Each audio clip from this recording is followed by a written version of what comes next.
Salli wa sallim ya salam ala nabi khairil anam wal ali wal sahbil kiram mahalla mushtaqul liman.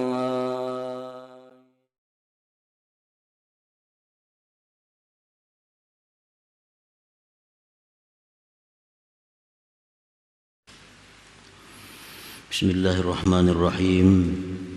Alhamdulillahilladzi baraka umra man syaa min ibadihi wa adraka bi katsirin min umrihi katsiran min amdadihi.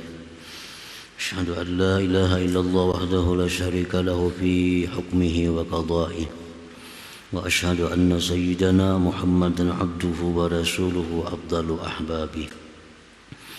Allahumma salli wa sallim wa barik ala nuri akwanih Sayyidina Maulana Muhammadin miftahi babi rahmatih wa ala alihi wa ashabihi wa zurriyatihi wa atba'ih, amma ba'd. Yang kita hormati, kita muliakan para habaib dan para ulama, para muhibbin, hadirin hadirat rahimakumullah. Puji syukur senantiasa kita haturkan kehadirat Allah Subhanahu wa ta'ala, yang mana pada malam hari ini kita kembali dikumpulkan oleh Allah Subhanahu wa ta'ala di majlis yang penuh berkah dan rahmat ini. Salawat dan salam atas junjungan kita Nabi besar Muhammad sallallahu alaihi wasallam dan seluruh keluarga, para sahabat, zurriyah dan pengikut beliau ila yaumil qiyamah. Para muhibbin rahimakumullah, al-hikmatul mutammimatul lisittin ba'dal mi'atis tsaniyah minal hikamil ataiyah. Qala al-imam Ahmad ibnu Athaillah as-Sakandari rahimahullah wa nafa'ana bi'ulumihi wa asrarihi. Hikmah yang ke-260 dari Al-Hikamil Athaiyah. Berkata Imam Ahmad ibnu Athaillah as-Sakandari rahimahullah wa nafa'ana bi ulumi. Man burika fi umrihi adraka bi yasirin minaz zaman min minanillahi ta'ala ma la yadkhulu tahta dawairil ibarah wa la talhaquhul isyarah. Barang siapa yang diberkahi pada umurnya, maka memperdapati dia pada sedikit daripada masa dari anugerah-anugerah Allah Ta'ala yang tidak masuk di bawah lingkungan ibarah dan tidak bisa menghubungi akan dia oleh isyarah. Nah, itulah terjemah dari hikmah yang ke-260 ini. Para muhibbin rahimakumullah, man barakallahu lahu bi umrihi bi an razaqallahu lahu al-fitnata ma yahmiluhu ala intihazil fursah khasyatal fawat fayubadiru ilal a'malil qalbiyyati wal badaniyah wastapraga fi dhalik majhudah adraka fi yasirin minaz zaman al-minanal ilahiyah wal ma'arif ar-rabbaniyah ma la yadkhulu tahtal ibarah. Barang siapa yang diberkahi Allah umurnya, nah, barang siapa yang diberkati oleh Allah umurnya, dengan bahwa Allah berikan kepada dia itu kecerdikan, kepandaian yang mendorong akan dia atas mengambil kesempatan karena takut keluputan, maka dia bersegera kepada amal-amal baik amal yang sifatnya batin atau amal yang sifatnya badan, dan dia habiskan kemampuannya pada yang demikian itu. Memperdapatilah dia pada sedikit masa akan nikmat-nikmat Allah, anugerah-anugerah Allah, ma'rifat rabbaniyah, sesuatu yang tidak masuk di bawah isyarat, di bawah ibarat. Artinya maksud daripada itu kalimat-kalimat tadi adalah bahwa orang yang diberi Allah keberkahan umur, orang itu diberi Allah kecerdikan, kepandaian. Nah, dengan kepandaian itu dia bisa mengambil waktu yang dia gunakan untuk beribadah. Baik ibadahnya itu ibadah qalbi, ibadah batin, atau ibadah zahir. Nah, karena kepandaiannya menggunakan waktu, maka dia memperdapati dari masa yang sedikit akan keberkahan, akan anugerah, akan makrifat yang tidak bisa dibilang, disebutkan oleh suatu ibarat. Nah, para muhibbin rahimakumullah,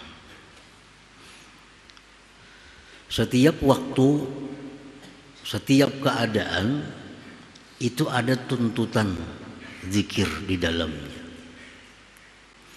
Nah, orang-orang yang cerdik di dalam hal ini, dia bisa menggunakan kesempatan itu dengan zikir yang dituntut pada waktu itu. Nah, dengan demikian maka zikir-zikirnya, ibadah-ibadah orang ini menjadi bernilai besar, menjadi berharga tinggi di sisi Allah Subhanahu wa ta'ala. Nah, semua zikir itu bagus, baik zikir bentuknya tahlil la ilaha illallah, atau zikir sifatnya qiraatul Quran, bagus. Baik zikir yang bentuknya salawat, itu bagus. Baik zikir yang bentuknya tasbih subhanallah, itu bagus.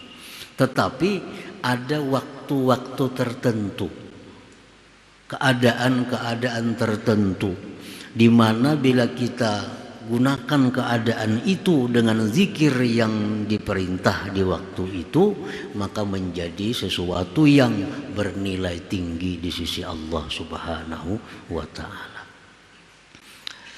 Nah, para muhibbin rahimakumullah, kita ambil satu contoh misalnya. Di waktu kita hendak makan. Nah, hendak makan. Di waktu kita hendak makan itu, zikir yang paling bagus yang dituntut adalah mengucapkan basmalah. Nah, bismillahirrahmanirrahim. Ini zikir yang paling bagus. Lebih bagus daripada kita membaca la ilaha illallah 100 kali. Misal hendak makan, la ilaha illallah, la ilaha illallah 100 kali hanya makan. Lebih baik kita membaca bismillahirrahmanirrahim sekali makan. Kenapa sebabnya? Karena yang dituntut pada waktu itu adalah membaca basmalah, bukan la ilaha illallah. Walaupun la ilaha illallah bagus dibaca, tapi untuk saat itu zikir ini, basmalah ini yang paling berharga, tinggi di sisi Allah Subhanahu wa ta'ala. Nah, seperti lagi habis makan. Habis makan, zikir yang dituntut kepada kita adalah alhamdulillah. Itulah paling afdal zikir. Lebih afdal dari zikir-zikir yang lainnya. Karena Nabi kita secara khusus untuk sesudah makan itu, alhamdulillahilladzi at'amani hadza wa razaqani min ghairi haulin minni wala quwwah. Nah, itu zikir. Nah, orang-orang yang diberkahi umur, dia diberi Allah kepandaian, sehingga mengetahui mana zikir-zikir yang dituntut pada waktu keadaan tertentu. Nah, dia gunakan zikir itu sehingga amalan dia walaupun sedikit tetapi bernilai tinggi di sisi Allah Subhanahu wa taala. Nah, para muhibbin rahimakumullah, orang hendak tidur. Zikir yang dituntut di situ adalah zikir Bismikallahumma ahya wa amut. Nah, contohnya itulah yang paling baik zikir. Itulah zikir yang paling bernilai tinggi di sisi Allah pada waktu kita hendak tidur itu. Bangun tidur, zikir yang dituntut di situ alhamdulillah alladzi ahyani ba'da ma amatani wa ilaihin nusyur. Nah, itulah yang paling tinggi nilainya. Nah, jadi kalau umur kita ini hendak jadi umur yang berkah, walaupun kita sedikit umur, sedikit amaliyah, tapi bernilai tinggi di sisi Allah Subhanahu wa taala. Caranya adalah memilah-milih mana zikir, mana ibadah yang sesuai dengan waktu dan keadaan, sebagaimana yang diajarkan, diperintahkan Rasulullah sallallahu alaihi wasallam. Nah, para muhibbin rahimakumullah, al-barakatu fil umur laisat bituliz zaman wa kasratil layali wan nahar. Berkah pada umur itu bukan dengan panjang masa, banyaknya malam dan siang. Orang yang umur berberkah itu bukan orang yang berumur banyak. Misal berumur 70 tahun, 90 tahun, itu bukan berkah. Bukan berkah. Wa innamal barakah fil umur an tashabahul inayah wal hidayatu wat taufiq wal qabul. Nah, berkah umur itu bahwa menyertai akan umur itu pertolongan Allah, hidayah Allah, taufik kemudahan beribadah dan diterimanya ibadah. Nah, itu orang yang umurnya berkah. Orang yang umur berkah itu orang yang diberi Allah umur disertai dengan pertolongannya, hidayahnya, taufiknya, diterima amalnya. Nah, itu yang dinamakan barakah umur. Dalam doa Allahumma barik lana fi a'marina, ya Allah berkahi kami pada umur kami, bukan panjangkan umur. Bukan panjangkan umur. Berkah umur itu bahwa umur kita disertai hidayah Allah, disertai taufik dari Allah Subhanahu wa ta'ala.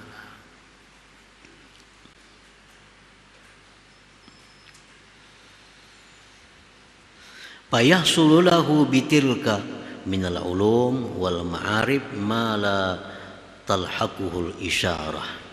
Maka hasillah bagi dia dengan demikian itu inayah, hidayah, taufik dan kabul tadi, ilmu-ilmu, ma'rifat-ma'rifat yang tidak bisa dihubungi oleh isyarah, yang tidak bisa digambarkan oleh suatu gambaran. Artinya kalau umur kita ini berkah, maka apa yang kita dapatkan itu kada bisa digambarkan dengan suatu gambar, kada bisa dijelaskan dengan suatu isyarat.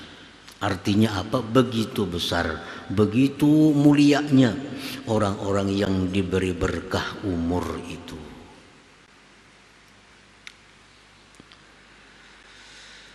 Fayartafi'u lahu fi syahrin masalan ma la yartafi'u li ghairihi fi alfi syahr.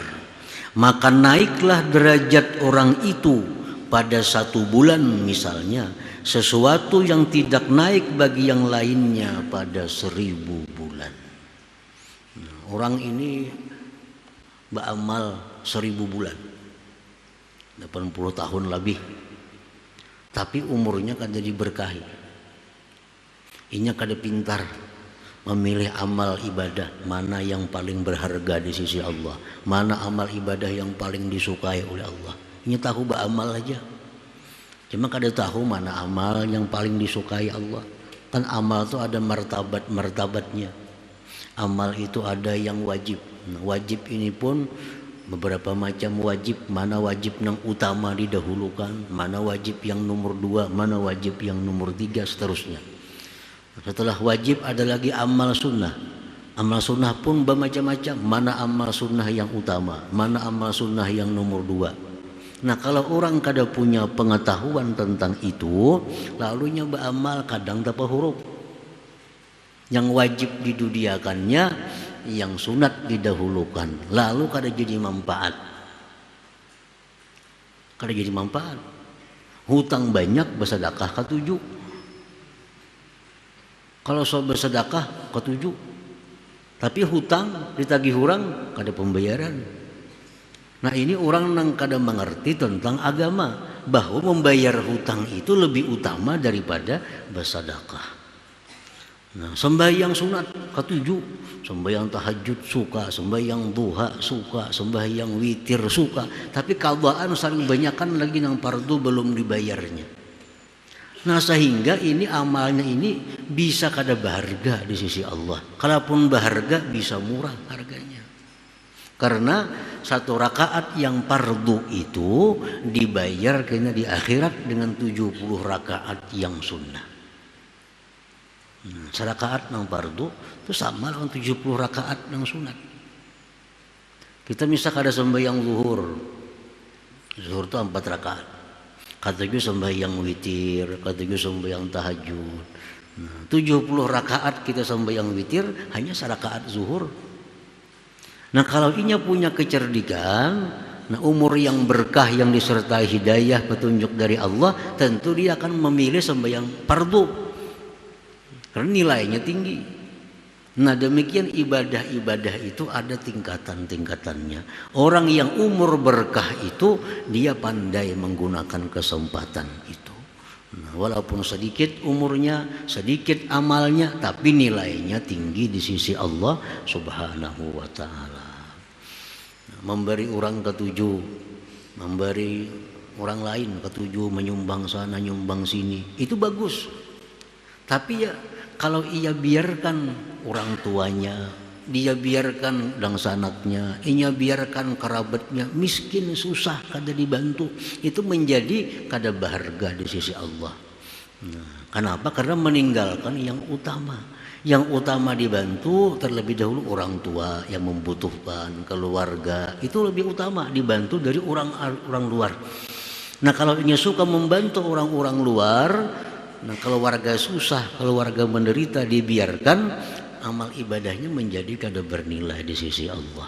Padahal ibadah juga, karena inya kada pintar, kada dapat petunjuk di situ, lalu salah menggunakan ibadah, lalu umurnya kada berkah.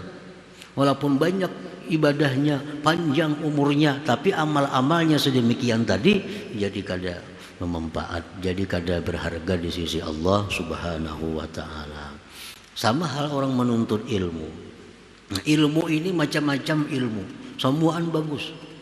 Ilmu tauhid, ilmu fikih, ilmu tasawuf, ilmu hadis, ilmu tafsir, banyak ilmu bagus semuaan itu. Cuma yang sesuai untuk dirinya itu apa yang ia perlukan. Jangan menuntut ilmu hadis kalau masih belum mengerti ilmu tentang fikih syariah, belum mengerti tentang sembahyang kayak apa nang bujur, wudunya kayak apa, yang belum mengerti itu jangan hendak menuntut ilmu masalah tafsir Quran. Nah, lalu menuntut ilmunya jadi kada bernilai lagi. Padahal menuntut ilmu itu termasuk ibadah yang paling tinggi di sisi Allah nilainya, pahalanya. Tapi yang dituntutnya ini salah. Mestinya tertib susunannya yang dituntutnya ilmu supaya ibadah ini sah dulu kayak apa. Tuntung menuntut ilmu supaya ibadah ini sah, hanya menuntut ilmu supaya ibadah ini diterima oleh Allah. Karena kada semuaan ibadah yang sah itu diterima oleh Allah. Nah, tuntut ilmu supaya ibadah ini jadi sah dulu. Sudah biris, hanya tuntut supaya ibadah ini diterima oleh Allah Subhanahu wa ta'ala. Nah, itu cara menuntut ilmu. Kalau menuntut ilmu ini kada sesuai tertibnya, aturannya, walaupun itu ibadah, jadi kada berharga lagi. Para muhibbin rahimakumullah. Laisal ibratu bikasratil azkar wal aurad, wa innamal ibratu bikasratil ujuri wal amdad. Bukanlah yang dipandang itu banyak zikir, banyak wirid, tetapi yang dipandang itu banyak pahala dan banyak faidah. Jika amalan kita hari-hari ini kada dipandang banyak zikirnya, banyak wiridnya, tapi yang dipandang itu kayak apa supaya amalan itu banyak pahalanya, banyak faidahnya, supaya umur ini jadi berkah. Ini tadi kita beribadah semalaman sama orang beribadah 80 tahun. Seperti orang Lailatul Qadar, itu kan? Lailatul Qadar khairun min alfi syahr. Kita beribadah semalaman tapi pas Lailatul Qadar sama orang lain beribadah 80 tahun lebih. Nah, ini yang berkah umur. Semalaman aja kita beribadah. Seperti lagi ibadah yang namanya tafakkur. Tafakkur sa'ah khairun min ibadati sana. Tafakkur sesaat nilainya lebih tinggi dari beribadah setahun tanpa ada tafakkur. Nah, tafakkur menggunakan pikir.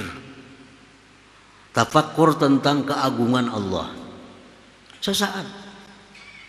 Allah ini maha besar, Allah ini maha agung, Allah ini maha kuasa dengan ciptaan-ciptaannya. Sesaat kita tafakkur, pahalanya lebih daripada kita ibadah setahun, bahkan sampai lebih daripada 70 tahun menurut satu riwayat. Nah, jadi tafakkur itu merupakan ibadah andalan. Tafakkur sesaat lebih baik dari ibadah sekian tahun. Nah, jadi ibadah itu yang dicari bukan banyaknya, yang dicari banyak pahala dan faidahnya. Laisal ibrah bikasratil azkari wal aurad, wa innamal ibrah bikasratil ujur wal amdad. Qad yakunu zikrul qalil aksara madadan wa ajra minaz zikril katsir. Nah, terkadang zikir yang sedikit lebih banyak faidahnya, lebih banyak pahalanya daripada zikir yang banyak. Kenapa sebabnya? Karena zikir ini walaupun sedikit, tapi ini perintah dari Rasulullah, dan keadaannya keadaan yang demikian, waktunya waktu demikian tadi. Macam kita hendak makan, ada doa Rasulullah. Kita hendak masuk ke dalam WC, ada doa, zikir yang disuruh Rasulullah. Nah, itu tuh lebih baik. Walaupun pendek, lebih baik daripada kita hendak ke WC misal baca apa pada tengah jam dahulu. Nah, pahalanya ganal yang itu. Karena itu sesuai dengan keadaan waktu yang disuruh Rasulullah SAW bacaannya ini, zikirnya ini. Nah, para muhibbin rahimakumullah. Jadi umur yang diberikan Allah kepada kita, ada orang yang diberkahi Allah umur. Ada manusia yang tidak diberkahi umur. Nah, orang yang kada diberkahi umur ini ialah orang-orang yang menggunakan umur dalam hal yang tidak ada manfaat bagi dia di akhirat nantinya. Setiap umur yang kita gunakan dalam hal yang tidak ada pahala, dalam hal yang tidak ada manfaat di akhirat, itu adalah hilangnya berkah umur. Dan umur yang diberikan Allah ini akan dipertanggungjawabkan oleh setiap orang di hadapan Allah Subhanahu wa ta'ala. Ditanya oleh Tuhan berapa umur. Rasulullah SAW bersabda, la tazulu qadama abdin yawmal qiyamah hatta yus'ala an arba', an umrihi fima yafna, wa an jasadihi fima abla, wa an malihi min aina akhazahu wa bima anfaqah, wa min ilmihi maza amila bih. Rasulullah SAW bersabda, tidak bergerak dua kaki seorang hamba pada hari kiamat itu di padang mahsyar, sehingga ditanya dia tentang 4 hal. Pertanyaan yang pertama ditanyakan kepada kita sebelum pertanyaan yang rinci-rincinya, 4 pokok, 4 judul yang ditanya oleh Allah. Yang pertama kali ditanyakan Allah tentang umur, fima yafna. Berapa umur? Kemana umur itu habis kau gunakan? Nah, ini yang ditanyakan pertama oleh Allah kepada setiap manusia. An umrin fima yafna. Berapa umur? 60 tahun. Kemana menggunakan? Nah, setiap orang tentu punya jawaban yang lain-lain sesuai dengan keadaannya hidup di dalam dunia. Orang yang petani, dia akan jawab Allah, umur 60 ulun habiskan behuma. Kada kau berdusta, kada kau bakulim ya kita. Nang pedagang berapa umur? 60. Kemana habis digunakan? Berdagang. Orang yang jadi pegawai berapa umur? 60. Kemana gunakan? Kantor hari-hari. Pegawai. Orang yang ahli ibadah berapa umur? 60 tahun. Kemana menggunakan? Ibadah. Dari sekian banyak pekerjaan hanya satu yang selamat, yaitu orang yang menggunakan umur untuk ibadah. Lain pada ibadah masuk neraka. Kenapa sebabnya? Karena Allah berfirman, tidak aku ciptakan jin dan manusia melainkan untuk beribadah kepadaku. Petani, pedagang, pegawai, apapun, bila menggunakan umur selain pada ibadah akan mendapat hukuman dari Allah Subhanahu wa Ta'ala. Nah, itu pertanyaan yang pertama. Berapa umur? 60 tahun. Kemana menggunakan? Berdagang. Untuk apa ikan berdagang? Berdagang untuk apa? Nah, di situ apakah hanya berdagang itu untuk mencari kekayaan? Apakah hanya berdagang untuk supaya dapat rezeki, untuk supaya beribadah? Apakah dia? Nah, di situ yang akan menentukan nasib orang ini. Apa pekerjaan? Bertani. Untuk apa bertani? Untuk apa bertani?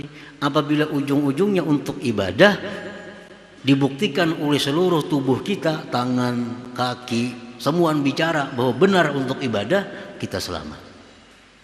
Lain pada ibadah, kada akan selamat karena kada sesuai dengan tujuan Allah menciptakan dia untuk beribadah kepada Allah Subhanahu wa Ta'ala. Boleh berdagang, boleh bertani, boleh jadi pegawai, tapi asal tujuan untuk ibadah kepada Allah Subhanahu wa Ta'ala. Lain pada itu akan celaka manusia. Karena menyalahi fitrah dijadikannya manusia untuk ibadah. Wa ma khalaqtul jinna wal ins illa liya'budun. Allah berfirman, tidak aku ciptakan jin dan manusia melainkan untuk ibadah kepadaku. Bila kita lain pada itu, kita bahaya, menyalahi yang dimaksud oleh Allah Subhanahu wa Ta'ala. Jadi boleh aja berdagang, boleh aja bertani, pekerjaan halal boleh, asal untuk ibadah kepada Allah. Karena orang beribadah itu memerlukan dana, orang beribadah memerlukan duit. Kita kada kau beribadah kalau awak kita lemah. Kita kada kau beribadah kalau kita kada punya pakaian. Kita kada kau beribadah kalau kita kada punya tempat kediaman. Nah, jadi kalau kita bercari, berusaha untuk nukar ini supaya kau beribadah, untuk beli ini supaya selamat kita. Selamat kita. Nah, umur yang pertama ditanyakan Tuhan.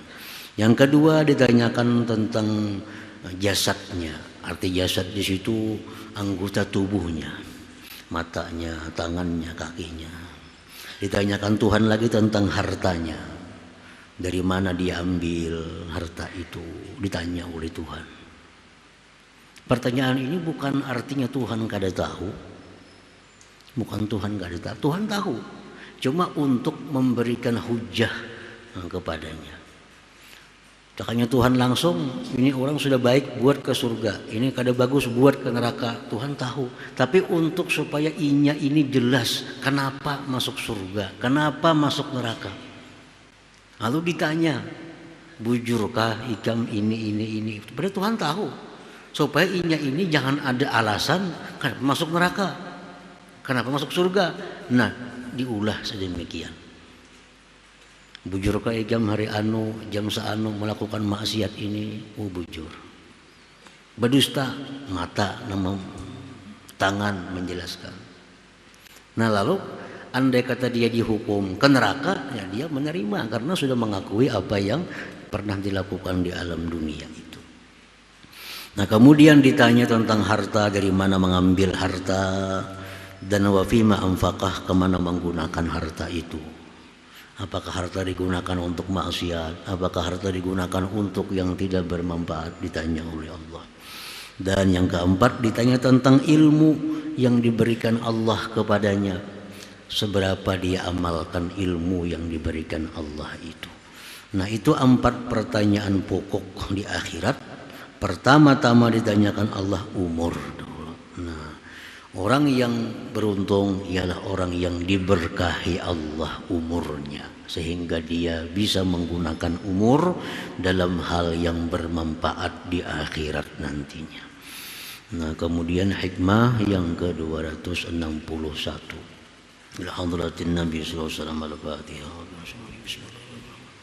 Ar-Rahmanir Rahim Maliki yaumiddin. Iyyaka na'budu wa iyyaka nasta'in. Shiratal mustaqim. Shiratal ladzina an'amta 'alaihim.